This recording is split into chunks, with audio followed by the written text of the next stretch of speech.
Thank you for that kind introduction. It was too kind, but that's all right. Look, I will not take too much of your time this morning because I hope that I'll have a chance to hear from some of you as well. As one of the people that I admired once told this story, and I've used it ever since. If television had been invented when the Ten Commandments were handed down, the report would probably have gone something like this. Good evening from CBS News. This is Newsbreak. At Mount Sinai today, God gave Moses 10 commandments. Here are the 3 most important.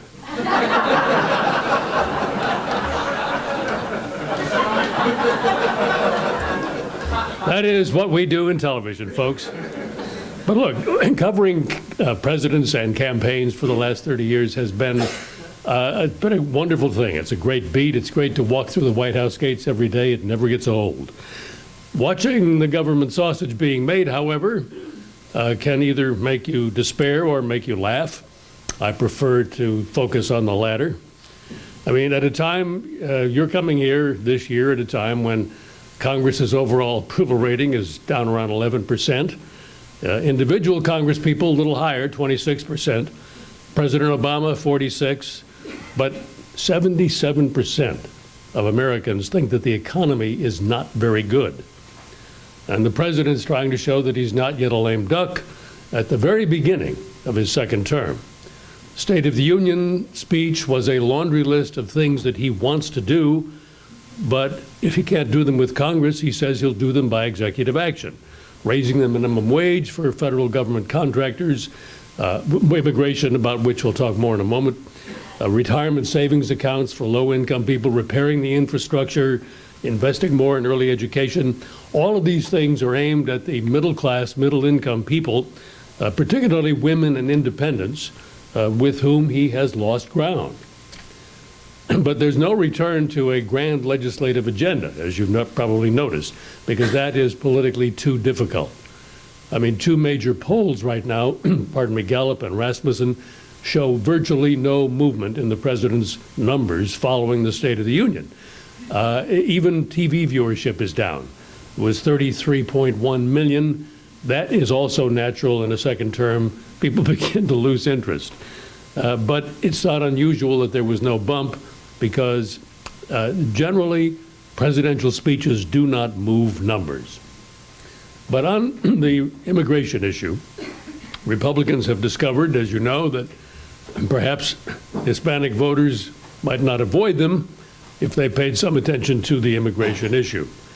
So they released a set of talking points on Thursday, I think, which say that you have to have border security first with tracking, verification and enforcement in the workplace, no special path to citizenship. In their draft, which was issued, as I said last week, people could live here legally and without fear, and I'm quoting, but only if they were willing to admit their culpability. Thanks, I've got one. Pass rigorous background checks, pay significant fines and back taxes, develop proficiency in English and American civics, and be able to support themselves and their families. Now, it also demands specific enforcement triggers that the immigration laws will be enforced. Now, all of this is probably reconcilable with the Democrats, except that the Republicans, as you know, want to do it in pieces. And the Senate has passed a bill which the House won't take up. However, the president, twice last week, in interviews, did not insist on a path to citizenship. He alluded to his principles, but he suggested that he was moderately optimistic that something could be worked out, which leads all of us to believe that he's signaling that he wants to make a compromise. I think this is one issue where something big can actually get done, because, as you know, there are obstacles to any kind of partisanship, any kind of bipartisanship because of the conflicting interests and pressures on both parties. And speaking of that, the internal situation in the Republican Party would give you pause. Conservatives have outraised the so-called establishment by a large margin in 2013. House districts, of course, are drawn to protect the incumbents, and without earmarks and without party seniority and discipline, there's no way to enforce anything. So there are elections this year. Biggest question, do the Republicans take back the Senate? They certainly could. It's a given, as far as I'm concerned, that they will keep the House. So the focus is on what happens in the Senate, and there are 5 seats that the Democrats could easily lose and give control to the Republicans. And with that, the focus is already on 2016.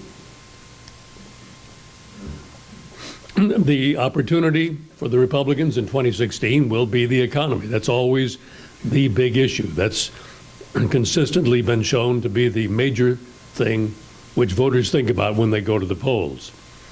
So can the Republicans seize the opportunity, or will their own contest be the same kind of free-for-all that it was in 2012? The party is trying to limit the number of debates, trying to slow the primary season. We don't know exactly what effect that will have, how that will go, but we do know that there are 15, maybe 20 potential candidates in the Republican Party. Now, you all know that Chris Christie was considered a front runner by the establishment wing anyway, and it's too early to say what will happen as a result of the problems he's had in New Jersey, but it does take a little of the luster off. I also think it goes without saying that if Jeb Bush were to decide to run, that he would be the man to beat. But he keeps going back and forth about whether he will even consider it, and he makes it very clear that family considerations would come first. He also said something interesting, I think it was last week, deferring to his son, George P., who is in Texas, as you know, and who is starting to build a political career. So if Bush does get into the race, I think that changes the dynamic entirely. But I'm not sure that there's any guarantee that he will. In fact, I think it's probably less than 50-50. So on the right in the Republican Party, you've got Rand Paul, you've got Ted Cruz, you've got Marco Rubio, Bobby Jindal, Scott Walker, the governor of Wisconsin. Rick Santorum is making noises about coming back and trying again. Rick Perry, I guess, wants to try again. At least that's the hint that we get. You all may know better.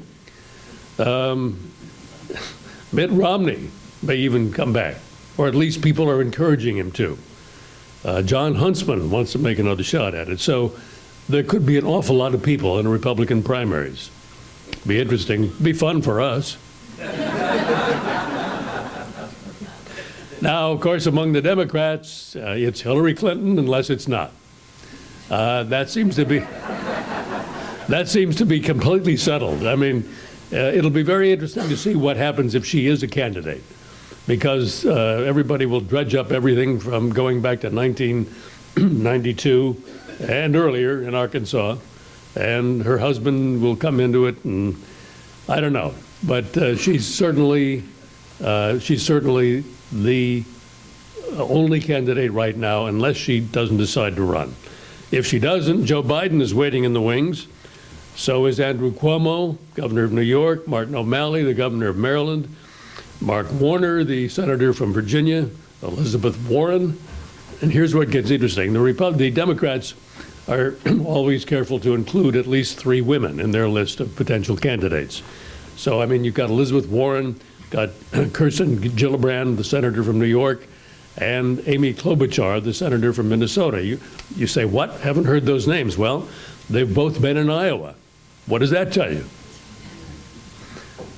You know, this is a different Washington than the one to which I came 37 years ago. I've covered political campaigns since 1968. I was Mike Wallace's junior bag boy on the Nixon campaign. And Nixon was such a piece of work. They said to him one day, you ought to go back and greet the reporters in the back of the plane. So he did. He came and stood at the edge of each row of 3 seats and said, "Hi, Dick Nixon. How about those Redskins?" That was it. You know, Since I started in the 60s at CBS, things are very different in the media world and in Washington. I mean, the American people then trusted their government and they trusted journalists by and large. The attitude of both the public and of reporters toward government was far less skeptical, some would say even reverent. And then came the Vietnam War and Watergate, and the attitude of both reporters and the public changed. And that was only the beginning. When I started covering the White House in 1981, there were only 3 networks. I mean, cable hadn't even quite gotten off the ground. At 6:30 every night, the news was what we said it was. And you didn't have a whole lot of other options. And that, of course, has all changed with cable news and social media. Headlines are out there every moment. Now, we can't resist change, and we have to adapt. And we've all tried. So you get your news wherever you want these days. And we can only hope that there's something we can add to the value. I'm sure it's disrupted some of your business models as well, social media. But I think back on a lot of good times. For example, Jimmy Carter, during a campaign in, 1980, was visiting a waste disposal facility. And my old pal and rival Sam Donaldson asked him, "If I fell in, would you pull me out?" Carter looked at him, paused a minute, and said, "After a decent interval." Ronald Reagan, like most presidents, more than he appeared to be, had a great sense of humor and a bit mischievous. Every now and then, and he did this 3 or 4 times when the mood struck him, we would be standing outside as he went to the helicopter. We'd be yelling questions, which we always did. And he would sometimes look at his watch and say, and sometimes he would indicate that maybe he couldn't quite hear us because his hearing wasn't that good.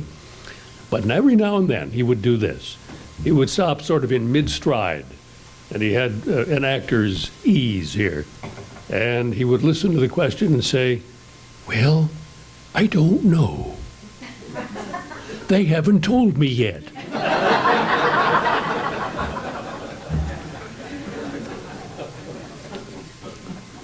Bill Clinton was never at a loss for words, and more words, and more words. At a press party in his last year, I asked him what he was going to do next. I said, "Would you, think about running for the Senate from Arkansas?" He thought about it. He said, "Yeah, I could. I could go to the Senate and argue with my wife in public." He's also the subject of my best expense account story ever. In 30-some years of covering presidents, I've only put one president on my expense account. That was Bill Clinton. A group of 12 or so reporters went to dinner with him in Chile. It's a very casual place. Talked forever into the middle of the night, and we all split the bill. So on my expense account, I have dinner with President of the United States, $30. Bush 43 would also poke fun at himself. He once said, "Do you know how much it hurts me to know that Dad's idea of the perfect son is Al Gore?"